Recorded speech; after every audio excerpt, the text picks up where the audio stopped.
Bienvenidos al espacio de Juan Manuel Podcast, su espacio ahora en YouTube, bajo la plataforma 180 grados. Suscríbanse, compartan, vean hasta el final el episodio. No solamente vean el título, ni vean los distintos talentos que tenemos por acá, que son muchos, buenos y variados, pero también este espacio de entretenimiento, con buenos temas, con buenos invitados. Y hoy tengo un invitado especial, hoy tengo un invitado que me llena de orgullo. Ya hemos interactuado en los espacios de X, de Twitter. Es una persona que yo sigo, hace muy buen contenido. Él hace un conteo peculiar, que de eso lo vamos a hablar más adelante un poquitito, pero aquí yo tengo a el señor Darío Martínez Valle, Sal de la Olla, @Sal de la Olla, correcto, el cual yo le doy la bienvenida al espacio de Juan Manuel. Un placer finalmente vernos en persona, porque nos conocemos de las redes sociales hace un montón de tiempo. Correcto. Pero nunca habíamos coincidido, qué cosa, ¿eh? Sí, así. Ese es parte de la virtualidad y la digitalización actual. Correcto. Y el tema que vamos a tratar hoy es un debate que siempre se da, Darío. Darío, siempre todo el mundo pregunta, somos una pareja joven, ¿qué hacemos? Y voy ahora a citar.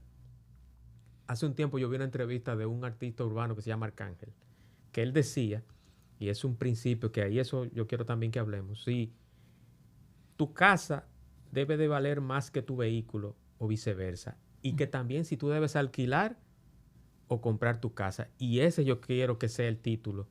Y lógicamente dándote la bienvenida, hermano, en este espacio, en este episodio, por la plataforma 180 grados en YouTube. ¿Hay que alquilar o comprar una casa, Darío? Bueno, lo primero que voy a empezar diciendo es que yo no soy asesor inmobiliario. Correcto. Yo soy más bien asesor en finanzas personales, pero como realmente la mayoría de las personas, la compra más importante que podrían hacer es una vivienda, es una decisión financiera muy pesada, que tiene muchas variables y tiene una cantidad de vericuetos que es raro y es peligroso cuando las personas se abocan a ese proyecto sin cuestionar sus propias decisiones. Sí. Yo soy muy creyente en cuestionar. Yo a las personas que trabajan conmigo, que han trabajado conmigo, yo continuamente vivo diciendo, cuestiona tus decisiones financieras. Pregúntate qué tú quieres hacer con tu dinero. Y sí, mientras más pesada, mientras más alta sea la decisión, más cuestionamiento deberían haber. Sí. Un vehículo es una inversión, es una decisión muy costosa, mucho más una vivienda. Sí. Lo que dice Arcángel de que si la vivienda debería valer más que el vehículo, depende. Hay gente que vive muy cómodamente en una vivienda modesta, pero quiere tener un vehículo lujoso. Sí. Yo no soy muy fan de ese tipo de estrategia, pero sucede. Hay gente así. Hay gente que... El dinero es muy emocional. Las decisiones financieras tienen un componente psicológico muy preponderante. Y a veces vivimos de espaldas a la psicología del dinero. Porque pensamos que el dinero es nada más un número. No es así. Que indistintamente se hace también a raíz de una imagen. O sea, por ejemplo, yo soy un agente inmobiliario, yo soy un artista, yo soy un actor. Como dice, para frontear. Claro. Vamos a tener un vehículo de 10 millones de pesos o una casa suntuosa. Pero el de a pie, el común. Y ahí yo quiero que entremos ya en materia. Claro.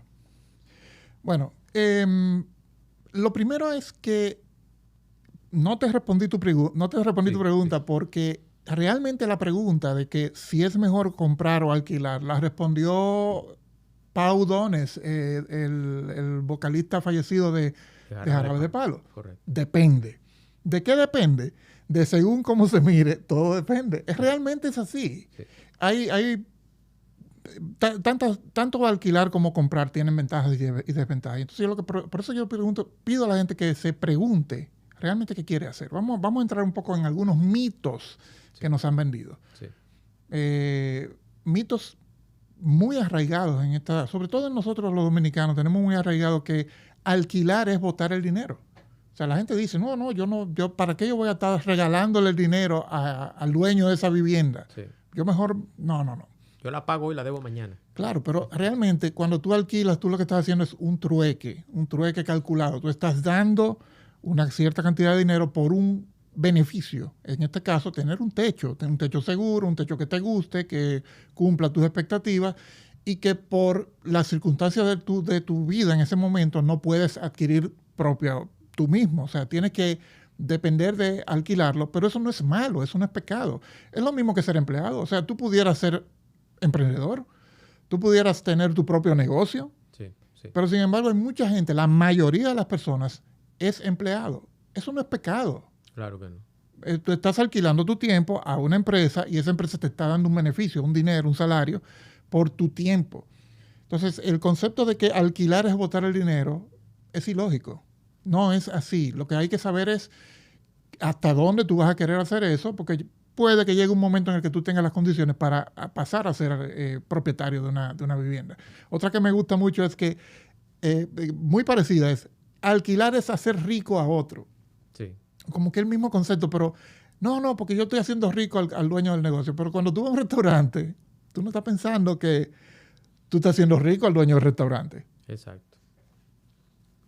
Tú pudieras hacer de dinero por un alimento. Claro, tú pudieras hacer tu cena en tu casa. Pero no, tú prefieres la conveniencia y la comodidad de ir a un restaurante a tener un buen tiempo. O sea, ese concepto de que alquilar es hacer rico a otro, de que alquilar es botar el dinero, son cosas que deberían desaparecer. Eso no es real. Otro mito muy común es que si tú alquilas nunca vas a ser dueño de nada. Hay mucha gente que dice que no, porque si tú cada mes tienes que pagar un alquiler, tú nunca vas a poder ser dueño de nada. Y eso también es mentira porque en general alquilar es mucho más barato que los financiamientos. O sea, si tú quieres tener una vivienda cómoda que te guste, tú la vas a tener con unas ciertas condiciones. Comprar esa vivienda te va a costar primero un inicial que tienes que dar. Luego vas a tener que pagar una mensualidad que generalmente es mayor que el costo del alquiler de esa misma vivienda. Correcto. Entonces, ¿qué pasa? Si tú eres inteligente y alquilas esa diferencia que hay entre lo que te costaría un financiamiento y lo que te está costando el alquiler, si tú la inviertes, empiezas a crear patrimonio, a crear riqueza. Esto no es ciencia de cohete, esto no es difícil. Lo que pasa es que no nos sentamos a cuestionarnos y a decidir y a tirar los números. Sí. Otro mito muy común es que si tú alquilas dependes de alguien más. Sí, es cierto, porque te pueden pedir la vivienda. O sea, tú vives alquilado y estás a expensas de que el dueño necesite la vivienda. Eso es verdad. Pero si alquilas, tienes la libertad de que si te quieres ir, si quieres cambiar de empleo, de barrio, si te cambian de empleo, de trabajo, si tienes por cualquier razón te toca un vecino que no te gusta, tú te puedes ir. Y es un compromiso que se rompe fácilmente. Por eso hay mucha gente que dice que el que vive alquilado tiene más libertad, aunque no tenga la propiedad. Y es cierto. Sí. Entonces, sí, tú dependes de alguien más porque te pueden pedir la vivienda, pero tú dominas tu destino. O sea, tú decides estar alquilado en ese lugar hasta cuando tú quieras. Entonces, algo que tú dijiste ahorita, de que el que alquila da una señal de que no tiene dinero. O sea, si tú tuvieras dinero, tú compraras. Exacto. Yo he oído eso con mucha frecuencia. A mí me da curiosidad por qué la gente cree que alquilar es... Claro, y que mucha gente piensa que el que alquila es porque no tiene con qué comprar. Mentira. Hay muchísima gente rica, pero aquí en este país hay muchos poderosos que alquilan no solamente su casa, los negocios, las empresas también generalmente son alquilados. Locales comerciales. Locales comerciales alquilados. ¿Por qué no compran si tienen dinero? Porque eso es lo que decía ahorita. El que alquila puede hacer un mejor uso de ese dinero que está dejando de pagar en un financiamiento. Generalmente alquilar es un síntoma de inteligencia. Claro. Y agregando que también no solamente a nivel privado, sino público. Recordemos un ministerio. Los casos que han surgido recientemente. Sí, que una millonada en alquiler. Uh-huh. Entonces, tú dirás, bueno, o se preguntará el ciudadano común, el de a pie, bueno, el Estado puede comprar la cantidad de terreno que sea. Lo puede inclusive expropiar si quiere. Que no, quizás no sería la medida más democrática. Bueno. Pero lo podría hacer. Pero entonces, continuando con esa línea, ya sabemos ventajas y desventajas o mitos del alquiler. Pero si yo decido comprar mi vivienda, ¿cuáles son esos mitos que hay y cuál es la realidad? Hablando siempre, como digo, hablamos con un especialista en finanzas personales. No estamos hablando con un broker. Él no trabaja para X inmobiliaria ni nada de eso, sino una persona que está lógicamente encaminándose a hablar de esto, del bolsillo. Claro. Mira, también hay mitos en cuanto a comprar. O sea, hay gente que piensa que una casa siempre adquiere mayor valor con el tiempo, lo cual es generalmente cierto, pero no hay una garantía. O sea, tú puedes comprar una vivienda y tú esperas que esa vivienda va a subir de precio, va a adquirir lo que se llama plusvalía. Correcto. Porque vas a terminar, podrías venderla en mucho más de lo que pagaste por ella, financiada o no. Sí. Eso generalmente es cierto, pero no hay una garantía porque tú pudieras estar comprando una vivienda que tú no sabías que tiene vicio de construcción. O algo que pasa mucho, comprar una vivienda en donde al lado te ponen un colmadón, te ponen una iglesia que hace mucha bulla y entonces eso le baja el valor a tu propiedad. Correcto. O sea, no siempre es cierto, aunque es generalmente verdad que las viviendas van subiendo de precio, porque por pura inflación sucede, pero tú no tienes una garantía de que eso es una inversión que te va a rentar un 30% en 5 años. No hay una garantía así. Entonces, si una persona quiere comprar, lo cual es loable, si usted está en las condiciones de poder hacer ese tipo de cuestionamiento, lo primero que tiene que hacer es empezar a hacer preguntas.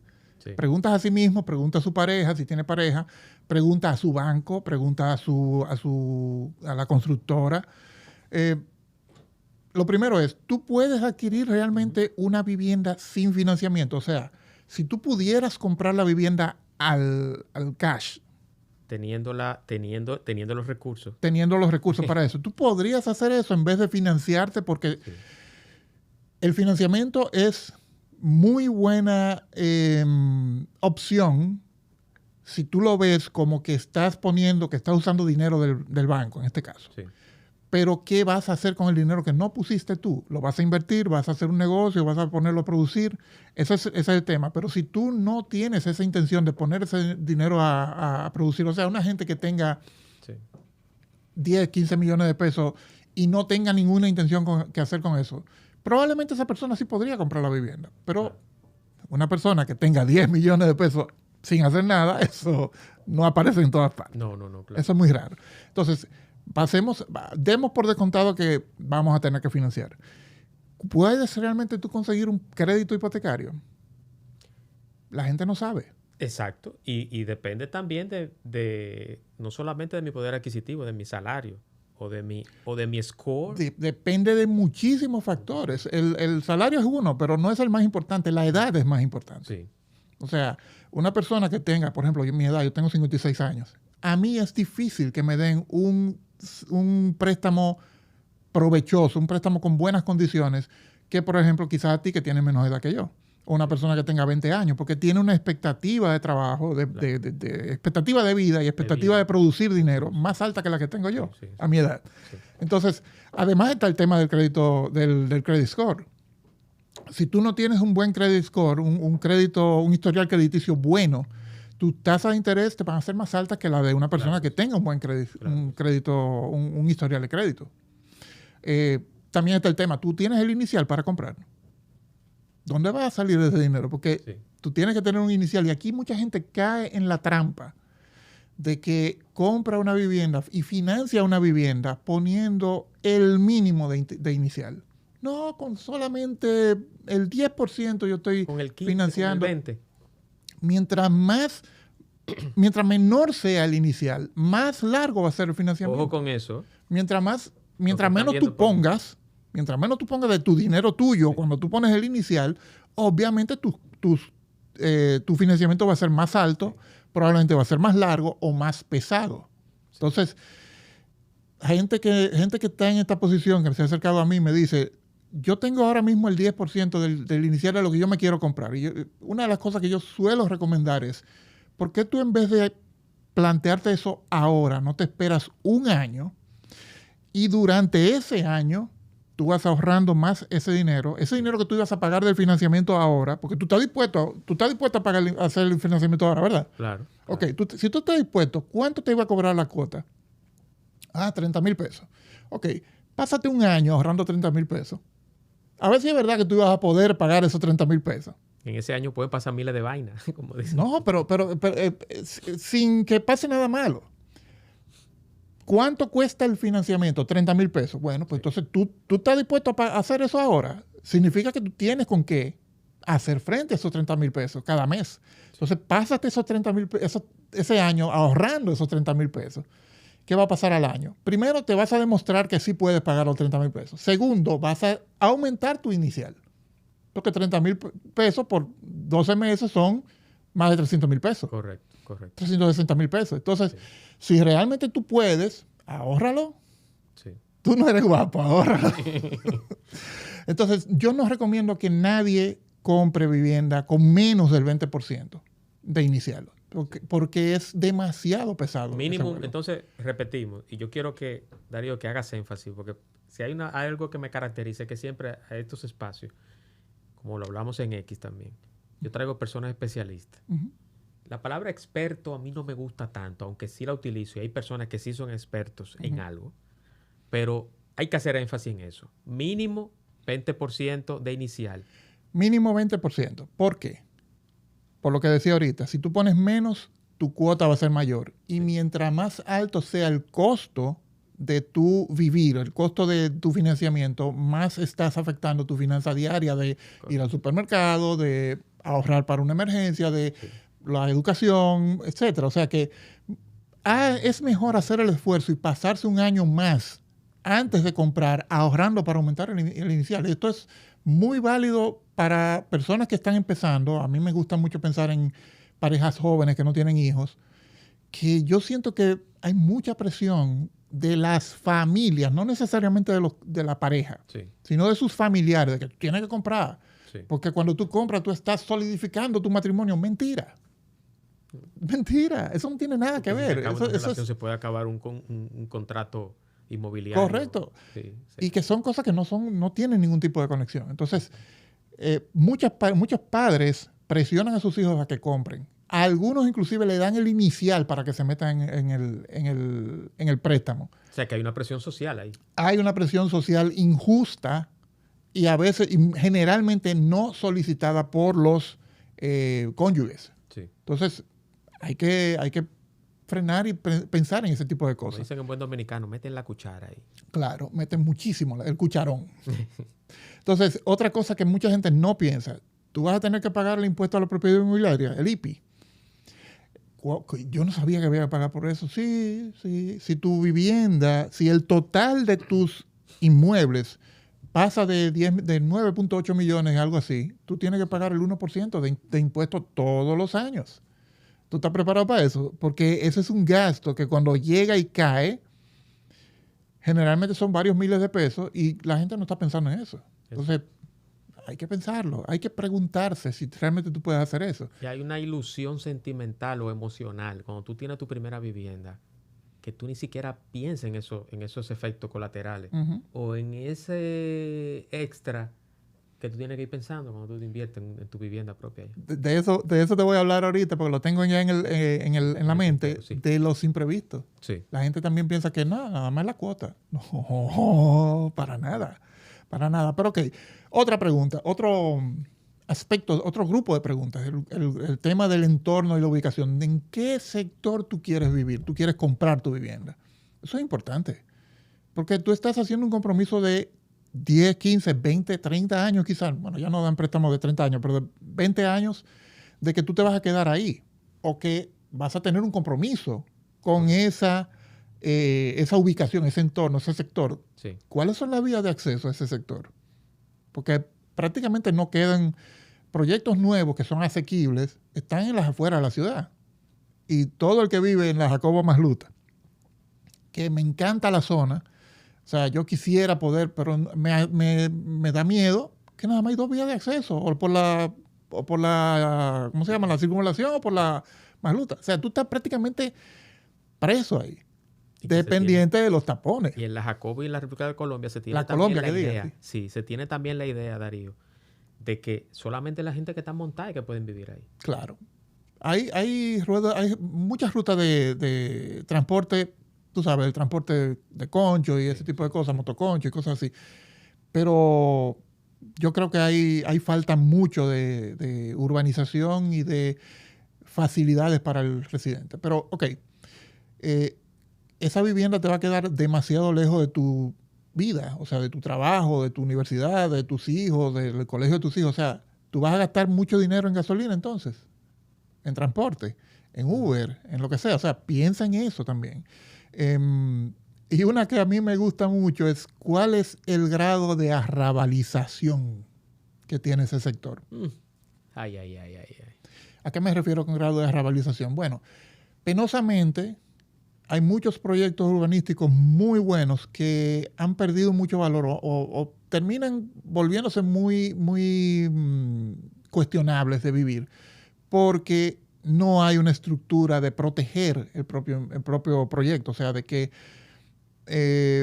entra cualquier persona, hacen cualquier negocio, entonces comienza a volverse, te pones una mecánica en la acera en cualquier lado, entonces comienza a convertirse en un sector en donde es más complicado vivir. La gente necesita vivir, o sea, no quiero con esto denostar contra las personas que viven así, pero tú estás haciendo una inversión para algo que tú quieres que sea tu hogar, tu remanso, que tú llegues a un sitio de paz. Eso es correcto. Y si tú vas a tener colmadones, si tú vas a tener un mecánico, si tú vas a tener una iglesia o un grupo religioso, no quiero como irme en contra de la iglesia, pero tú sabes que tú llegas a tu casa y lo que llegas a oír bulla, eso está afectando la calidad de tu decisión. Correcto.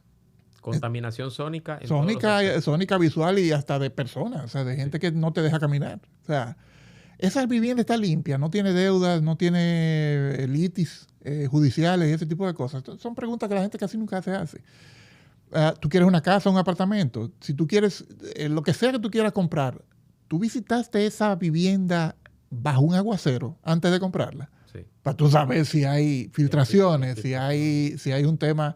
O sea, si tú puedes hacer, yo creo que la gente debería tenerle más atención a eso de las filtraciones, porque eso es uno de los costos más altos de mantenimiento y reparación que tiene cualquier vivienda. Ahora que mencionas filtración y ahora que mencionas vicio de construcción, yo tengo pendiente, y lo voy a decir aquí como primicia, voy a tener una serie de episodios sobre las estafas inmobiliarias. Uh-huh. ¿Y qué pasa? Una de las estafas inmobiliarias no es solamente de que tú compras un bien o una vivienda y que no te la entregan, sino es también de que no te venden lo que te mostraron en un render o lo que tú estás comprando, que te dieron en un papel, que te dijeron, eso es lo que estoy comprando. Eso también es una estafa. Claro, totalmente. Entonces, ahí entra la parte financiera y entra en la pregunta que te voy a hacer. No sé si me voy a salir un poquito del tema. Dale. Pero yo digo que nosotros los dominicanos, y no lo digo solamente lo que vivimos aquí en República Dominicana, lo digo los que viven en Europa, en Estados Unidos, tenemos que hacer la tarea, Darío. Totalmente. Profesionales como tú, que yo tenga tu teléfono o que me diga, mira, Juan Manuel, tú tuviste al invitado Darío, finanzas personales, dame su teléfono, quiero una asesoría. Yo vivo en Estados Unidos y quiero comprar mi casa, una segunda vivienda en Punta Cana, en La Romana, en Samaná. Vamos a hacer la tarea. No compremos, ni investiguemos, ni demos un avance en cualquier publicación de Instagram que te ofrezcan. ¿Qué es? Entonces, el problema no es Instagram. La publicidad en Instagram es muy buena, muy ventajosa, pero el problema es que hay mucha gente que se deja llevar fácilmente porque no se detiene a cuestionarse. Sí. O sea, de nuevo, es el mismo tema. Es como de, no seamos tan crédulos, hagamos nuestra diligencia. Tú lo dices muy bien y esa diligencia empieza con uno mismo. Vamos a googlear esa constructora. O sea, uno de los consejos más básicos que tú puedes hacer es Constructora Pepelo. ¿Quiénes son esta gente? Vamos a googlearlo, a ver cuál es el historial que tienen. ¿Tiene página web? Sí. ¿Cuándo fue creada esa página web? Eso es fácil de investigar. Sí, sí. ¿Cuándo fue creada esa página web? Ah, mira, 6 meses. ¿Cuántos proyectos tiene la constructora Pepelo? Vamos a verlo. Tal. ¿Dónde están ubicados? En tal sitio, tal sitio. Vamos a buscarlo. Hasta por Google Maps tú lo puedes buscar. El último proyecto fue en el 2019. Ahí vino la pandemia, vinieron muchísimas cosas. Sí. O sea, hay muchas cosas que uno puede hacer, que debe hacer. Y estamos hablando de inmuebles, pero hasta con vehículos deberíamos hacerlo. Hasta con el marketplace de Facebook, en donde se vende hasta una licuadora. Que se vende. Tú deberías hacer tu diligencia. Tú deberías hacer tu diligencia. La gente no la hace. La gente es muy crédula. Tenemos, como sociedad, todavía somos muy crédulos. A mí me encanta tener confianza en la gente. Yo confío mucho en la gente. Pero a la hora que tú vas a meter dinero ahí, yo me vuelvo muy desconfiado. Así es. Muy desconfiado.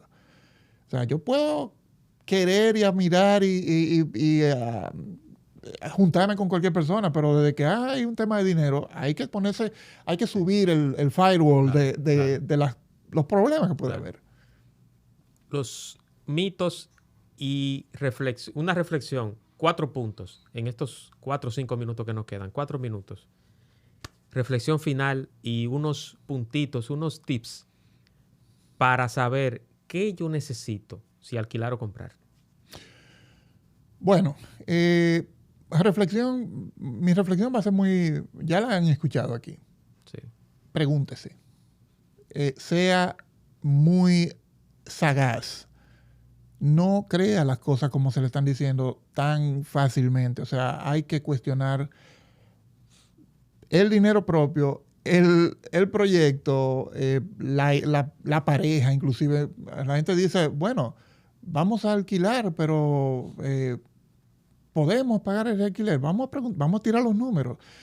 Comprar o alquilar no es una decisión solo numérica. Es una decisión psicológica. Claro. Más que... Las finanzas son más psicología que matemática. Sí. Totalmente. Entonces, tiene que sentarse con quien sea que usted vaya a hacer esta inversión, si va a hacer una compra, o este proyecto, si va a hacer un alquiler.